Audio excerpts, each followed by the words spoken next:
Hello everyone, welcome to our YouTube channel keep it simple. आप अगर Indian stock market में regularly trade करते हैं तो डेफिनेटली आप सुबह उठ के यूएस स्टॉक मार्केट की प्रीवियस नाइट की परफॉर्मेंस को देखते होंगे ताकि आप अंदाजा लगा पाएं कि इंडियन स्टॉक मार्केट आज कैसा रिएक्ट करेगी। तो यूएस स्टॉक मार्केट की परफॉर्मेंस के लिए आप या तो डो जोन्स इंडेक्स को देखते होंगे या नेस्डैक को, लेकिन हो सकता है कि आपको इनके बारे में पूरी तरह से पता ना हो। तो इस वीडियो में हम डिस्कस करेंगे कि भाई डो जोन्स क्या है, नेस्डैक क्या है और न्यूयॉर्क स्टॉक एक्सचेंज क्या है। चलिए आगे बढ़ते हैं। तो सबसे पहले अगर हम बात करें न्यूयॉर्क स्टॉक एक्सचेंज और नेस्डैक की, तो आप इसको इंडियन सिनारियो में ये मान सकते हैं कि जैसे एनएससी और बीएससी हैं, नेशनल स्टॉक एक्सचेंज और बॉम्बे स्टॉक एक्सचेंज, वैसे ही ये यूएस के स्टॉक एक्सचेंज है, न्यूयॉर्क स्टॉक एक्सचेंज और नेस्डैक। और अगर हम ट्रेडिंग लोकेशन की बात करें तो न्यूयॉर्क स्टॉक एक्सचेंज में फिजिकल ट्रेडिंग भी होती है इनकी वॉल स्ट्रीट के फ्लोर पे, इसके अलावा इलेक्ट्रॉनिक ट्रेडिंग होती है, इनका डेटा सेंटर न्यू जर्सी में है। वहीं नेस्डैक में 100% इलेक्ट्रॉनिक ट्रेडिंग होती है, यहाँ पे कोई फिजिकल ट्रेडिंग नहीं होती। मार्केट की बात करें तो न्यूयॉर्क स्टॉक एक्सचेंज एक ऑक्शन मार्केट है, यानी कि बायर और सेलर डायरेक्टली बाय और सेल कर सकते हैं, जबकि नेस्डैक में ये जो ट्रांजेक्शन्स होती हैं वो डीलर के थ्रू होती हैं।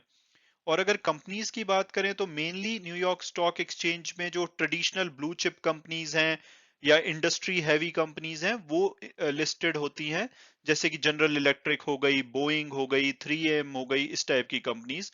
और वहीं नेस्डैक में जो इंटरनेट या जो नई इमर्जिंग कंपनी है जैसे कि फेसबुक, गूगल, amazon, एप्पल, इस टाइप की कंपनीज नेस्डैक में है। अगर नंबर्स की बात की जाए तो 2800 कंपनी न्यूयॉर्क स्टॉक एक्सचेंज में और 3300 नेस्डैक में है। हालांकि ये नंबर कहीं कहीं आपको थोड़ा ज्यादा दिखे क्योंकि इसमें आईपीओज आते रहते हैं, तो ये नंबर बढ़ता रहता है, तो कहीं कहीं आप 3000 न्यूयॉर्क स्टॉक एक्सचेंज में और 3500 नेस्डैक में भी देखें। वॉलेटिलिटी की बात करें तो न्यूयॉर्क स्टॉक एक्सचेंज थोड़ा सा लो वॉलेटाइल है, और उसका रीजन यही है कि यहाँ पे इंडस्ट्री हैवी कंपनीज होती हैं जिसमें ज्यादा मूवमेंट नहीं देखी जाती। वहीं नेस्डैक में जो न्यू इमर्जिंग कंपनीज हैं जिसमें वॉलेटिलिटी बहुत ज्यादा होती है, तो इसमें हायर वॉलेटिलिटी देखी जाती है। और क्या आप न्यूयॉर्क स्टॉक एक्सचेंज और नेस्डैक के भी शेयर खरीद सकते हैं? तो यस, आप दोनों के शेयर खरीद सकते हैं। जैसे इंडिया में आप बीएससी के शेयर खरीद सकते हैं, लेकिन एनएससी अभी लिस्ट नहीं हुआ है। लेकिन ये दोनों वहां पे लिस्टेड है। नेस्डैक तो हिस्टोरिकली लिस्टेड था, और न्यूयॉर्क स्टॉक एक्सचेंज पहले प्राइवेटली होल्ड किया जाता था इसको, लेकिन 2006 में ये भी पब्लिक चला गया। तो आप इनके भी शेयर्स को आप मार्केट में खरीद सकते हो, यानी कि जो भी यूएस में ट्रेड कर सकता है वो इनके शेयर भी खरीद सकता है। चलिए आगे बढ़ते हैं। तो अब अगर हम बात करें कि ये डो जोन्स क्या है, तो डो जोन्स को आप इंडियन सिनारियो में ऐसा ले सकते हैं कि जैसे निफ्टी 50 इंडेक्स या सेंसेक्स। तो ये वहां का इंडेक्स है। तो इसमें वहां की 30 मेजर कंपनीज है जिनको कि इंक्लूड किया जाता है। हालांकि इसका कैलकुलेशन मेथड थोड़ा सा डिफरेंट है। जैसे इंडिया में मार्केट कैपिटलाइजेशन के बेसिस पे कंपनीज को वेटेज दी जाती है, वहां पे स्टॉक प्राइस के बेसिस पे कंपनी को वेटेज दी जाती है। जैसे कि एक कंपनी का स्टॉक प्राइस $1000 है और एक का $10 है, तो इस स्टॉक प्राइस को लिया जाता है। हालांकि इसको डिवाइड किया जाता है एक फैक्टर के साथ जो कि पीरियोडिकली चेंज होता रहता है। जो अभी लेटेस्ट, जो अगर सितंबर 2020 की बात करूं तो ये 0.152 था, और ये चेंज होता है जैसे कि कोई अगर स्टॉक स्प्लिट हो गया तो उसको एडजस्ट करने के लिए, उसके प्राइस को एडजस्ट करने के लिए इसको एडजस्ट कर दिया जाता है। तो ये प्राइस के बेसिस पे होता है, तो इसलिए इतना इसको ना आई मीन अच्छा इंडेक्स नहीं माना जाता। इसके अलावा आप 30 कंपनी की लिस्ट आप देख सकते हैं जो इसमें इंक्लूडेड है। इसमें कुछ कंपनीज हैं जो न्यूयॉर्क स्टॉक एक्सचेंज पे लिस्टेड है, और बहुत ही थोड़ी कंपनी, यानी कि 5 कंपनीज आई थिंक ऐसी हैं जो कि नेस्डैक पे लिस्टेड है। और आप इसमें से कुछ नाम मिसिंग देखेंगे, जैसे इसमें गूगल यानी कि अल्फाबेट जो उनकी पेरेंट कंपनी है वो मिसिंग है, फेसबुक मिसिंग है, amazon मिसिंग है, नेटफ्लिक्स मिसिंग है। तो ये कंपनीज तो यूएस को रन कर रही हैं लेकिन ये मिसिंग है, और उसका रीजन ये है कि भाई इनका स्टॉक प्राइस इतना बढ़ चुका है कि डो जोन्स में इसको इंक्लूड नहीं किया जाता। उनका मानना ये है कि अगर इनको इंक्लूड किया गया तो वो सिर्फ इन्हीं की परफॉर्मेंस के बेसिस पे ही डो जोन्स रिफ्लेक्ट करेगा, वो ट्रू पिक्चर रिफ्लेक्ट नहीं करेगा यूएस मार्केट की।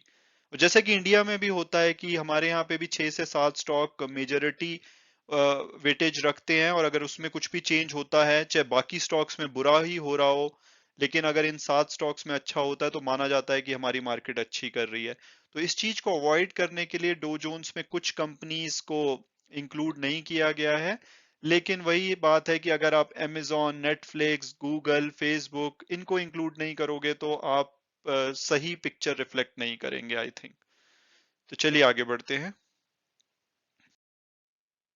तो अब आप सोच रहे होंगे कि भाई डो जोन्स तो समझ आ गया इंडेक्स है, लेकिन आप कभी कभी नेस्डैक को भी सुबह देखते होंगे कि नेस्डैक 1% ऊपर बढ़ा, 1% नीचे हुआ।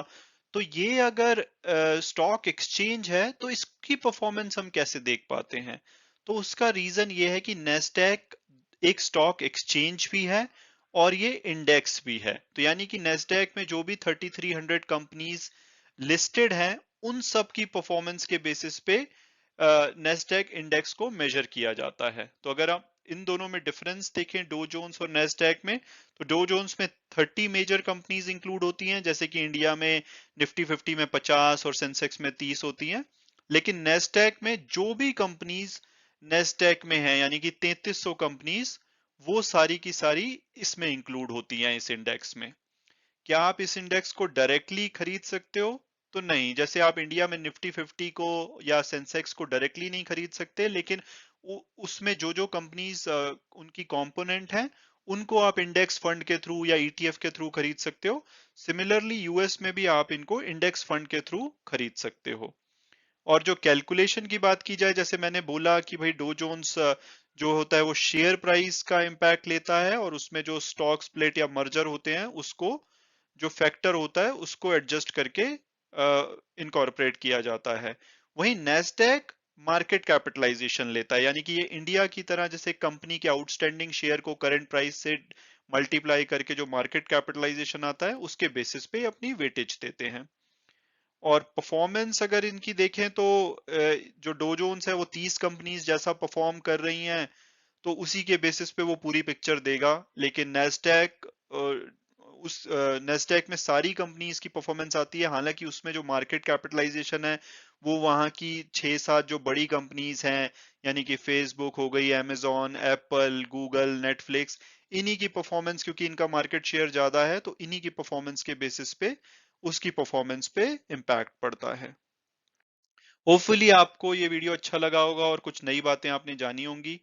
और अगर आपको ये पसंद आया हो तो सिमिलर वीडियोस के लिए मेरा चैनल प्लीज सब्सक्राइब कीजिए और फीडबैक दीजिए अपने कमेंट के through. Thanks so much again for watching it and God bless you all.